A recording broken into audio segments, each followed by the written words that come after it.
اچھا تو سر یہ ویسے آپ کی اپنی حلقے میں بھی لوگوں سے بات ہوئی ہوگی, اپنے علاقے میں لوگوں سے بات ہوئی ہوگی, کیا رائے رکھ رہے ہیں وہ یہ جو گاڑی خریدی گئی ہے چیئرمین سینٹ کی طرف سے, کیونکہ وہ یہ کہہ رہے ہیں کہ یہ تو میں نے 2025 میں آرڈر کی تھی, یہ تو میں نے لاسٹ ایئر آرڈر کی تھی.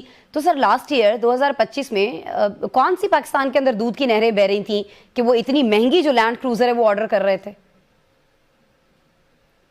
جی لینڈ کروزر کا تو مجھے نہیں پتا, یہ آپ سے سن رہا ہوں میں, ابھی تک تو یہ بات عام نہیں ہوئی ہے, لیکن جہاز کی بات بہت عام سر عام نہیں ہوئی, یہ تو زبان زد عام ہے سر, بچے کو پتہ ہے جہاز کے بعد لینڈ کروزر. سر بالکل, تو یہ آپ دیکھ لیں ان کی جو عائش و آرام کی جو زندگی ہے, ان کو اس کے اوپر زیادہ فکر ہے بجائے کہ عوام کی فکر کریں, اور یہ 60 صفحے کے اشتہار دے کے لوگوں کو خام خواہ بیوقوف بنا رہے ہیں. جب اپنے دفتروں میں جا کے بیٹھتے ہیں تو ایسے فیصلے کرتے ہیں کہ ایک ہی جھٹکے میں 11-12 ارب روپیہ 13 ارب روپیہ جو ہے یہ اڑا دیتے ہیں. سر آپ ظاہر ہے کہ خود بھی اس نظام کا حصہ رہے ہیں, کیا سر ابھی جو موجودہ حالات چل رہے ہیں آپ کو لگتا ہے کیا یہ ممکن ہوگا کہ ہم ایسٹ انڈیا کمپنی کی طرح کام نہیں کر رہے ہوں بلکہ برطانوی حکومت کی طرح کام کر رہے ہوں؟ آپ کو لگتا ہے کچھ ایسا ہو پائے گا؟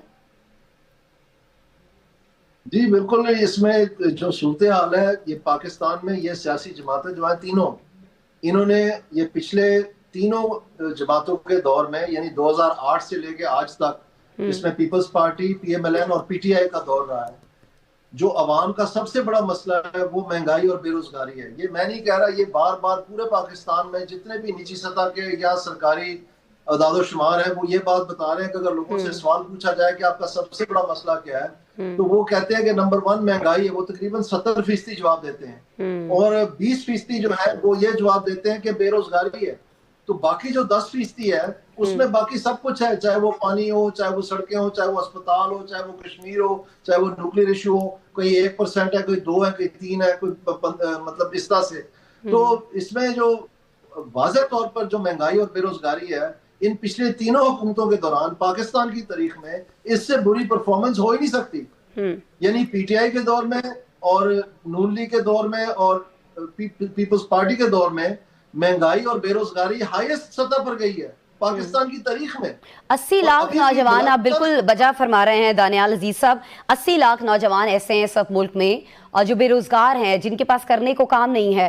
تو سر پھر یہ جو ٹک ٹاک کے اوپر ہمیں اتنی چیزیں حکومت کرتی ہوئی دکھائی دیتی ہے, اور خاص طور پر ابھی پچھلے دنوں خبر شاید آپ کی نظر سے گزری ہو کہ یہ جو سوشل میڈیا ہے اس کے اوپر مزید انویسٹ کیا جائے گا حکومت کی طرف سے, تو کیا آپ اس بات سے اگری کرتے ہیں, اتفاق کرتے ہیں کہ جو لوگ کہتے ہیں کہ جی یہ سارا کچھ جو دکھایا جا رہا ہے حکومتی کارکردگی وہ صرف اور صرف سوشل میڈیا کے اوپر ہے, گراؤنڈ پر کچھ نہیں ہے؟ سوشل میڈیا پہ تو یہ اپنا جو بناوٹی کھیل بنایا ہوا ہے انہوں نے کہ کیمرہ مین ساتھ ہوتے ہیں, اور ایک اگر وہ تصویر نہ بنے تو دوسری دفعہ سکول میں چلے جاتے ہیں, اگر دوسری دفعہ تصویر نہ بنے تو تیسری دفعہ کہتے ہیں باہر آ کے ہم دوبارہ اندر آتے ہیں, تاکہ وہ تصویر جو ان کو چاہیے وہ بن جائے. بچے چاہے مر جائیں پسینے میں یا ان کی تعلیم کا کیا ہو رہا ہے اس کا کوئی فکر نہیں ہے, اور یہ صرف دکھاوے کے لیے. اسی لیے 60 صفحے کے اشتہار ہم نے پہلی مرتبہ پاکستان کی تاریخ میں اخباروں میں دیکھے ہیں, جو کہ در حقیقت کوئی کارکردگی جانچنے کا طریقہ نہیں تھا, وہ در حقیقت ایک فوٹو البم تھی. تو اس لیے وہ نام پڑ گیا تصویر اعلیٰ. یہ تو پنجاب کی حالت ہے.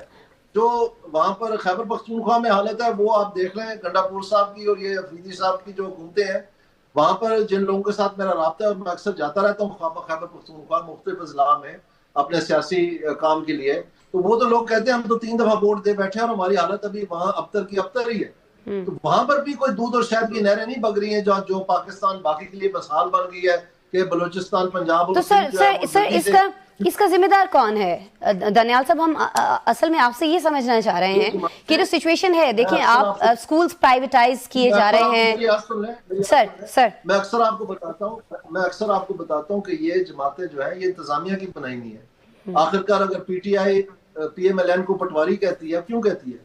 کیونکہ یہ پٹواریوں نے اور ڈپٹی کمشنر, اسسٹنٹ کمشنر نے, پولیس نے یہ جماعت بنائی ہے جس کا نام پاکستان مسلم لیگ نون ہے, اور 3 مرتبہ 4 مرتبہ یہ حکومت میں رہے ہیں, لیکن ان کو وہاں سے کچھ حاصل نہیں ہوا ہے. یہ بیسیکلی انتظامیہ کی بنائی ہوئی جماعت ہے, تو انتظامیہ کا سامنا یہ نہیں کر سکتے. یہ ابھی تک حکمرانی جو ہے اس کو اسکیم کی شکل میں دیکھتے ہیں, کوئی لیپ ٹاپ اسکیم ہے, کوئی کنگچی اسکیم ہے, کوئی سوزوکی ٹیکسی اسکیم ہے, کوئی اس طرح اسکیمیں ہیں ان کی, کوئی دانش اسکول اسکیم ہے.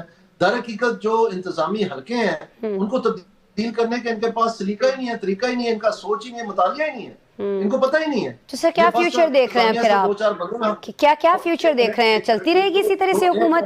2-4 بندے میں آپ سے مقابلہ نہیں کر سکتا جی, میں زوم پہ ہوں, کائنڈلی میری بات سن رہے ہیں, آپ بعد میں ایڈٹ کر لینا نا.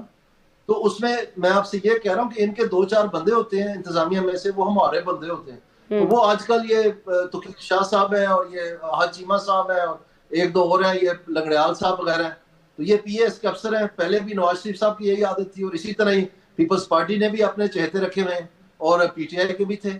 تو وہ چلاتے ہیں اصل میں کام. تو وہ تو سب اچھے کی رپورٹ ہے, وہ تو کہتے ہیں کوئی تبدیلی کی ضرورت نہیں ہے, کیونکہ یہ تو وہ تو سٹیٹس کو کی علامتیں ہیں. تو اس لیے ان جماعتوں سے توقع کرنا کہ ایک نیا سلسلہ چلائیں گے جس میں پاکستان ایشین ٹائیگر بنے گا یا یہ مہنگائی کا خاتمہ کریں گے, یہ تو اشرفیہ ساری ملی ہوئی آپس میں, ایک دوسرے میں شادیاں کروائی ہوئی ہیں, ایک دوسرے کے کاروبار ہیں, ایک دوسرے کے ان کے بھائیاں.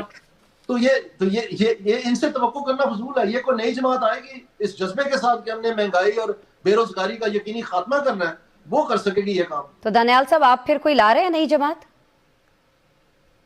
جی انشاءاللہ اس پہ بہت کام ہو رہا ہے جی, دن رات کام ہو رہا ہے, اور ان قریب آپ کو اس کا پتہ چلنا شروع ہو جائے گا. یعنی ہم یہ خبر دے سکتے ہیں ہمارے اس شو کے توسط سے کہ دانیال عزیز صاحب جو ہیں سابق وفاقی وزیر, وہ بہت جلد اپنی نئی پارٹی اناؤنس کرنے جا رہے ہیں. جی میں اکیلا نہیں ہوں, میں ہمارے ساتھ بہت سارے لوگ ہیں. سر کون لوگ, کچھ نام اگر آپ قابل ذکر سر گنوا سکیں؟ جی ابھی میرے خیال میں قبل از وقت ہے, آپ کو پتہ چل جائے گا وقت آنے پہ. ٹھیک ہو گیا, بہت شکریہ دانیال عزیز صاحب, آپ ہمارے ساتھ موجود تھے. دانیال عزیز وفاقی وزیر, کہنا ان کا یہ ہے کہ آپ سندھ کے اندر حالات دیکھ لیجئے, کے پی میں دیکھ لیجئے, پنجاب میں دیکھ لیجئے, کسی بھی صوبے کی آپ بات کر لیجئے, حالات صحیح نہیں ہیں, اور اس کی جو ذمہ دار ہیں وہ موجودہ سیاسی جماعتیں ہیں. اور جتنی سیاسی جماعتیں اس وقت پاکستان میں ہیں, جو کام کر رہی ہیں, اپوزیشن میں ہیں, حکومت میں ہیں, ان میں سے کسی میں بھی یہ اہلیت نہیں ہے کہ وہ عوام کے مسائل کو اول تو سمجھ سکیں اور پھر یہ کہ ان کو حل کر سکیں. اس لیے دانیال عزیز صاحب جو ہیں کچھ دیگر اہم شخصیات کے ساتھ مل کر بہت جلد ایک نئی سیاسی جماعت جو ہے اس کی تشکیل کر رہے ہیں, اور جلدی اس کو اناؤنس بھی کر دیا جائے گا. دانیال صاحب کی گفتگو آپ نے سنی. پروگرام میں بریک کے بعد ملے.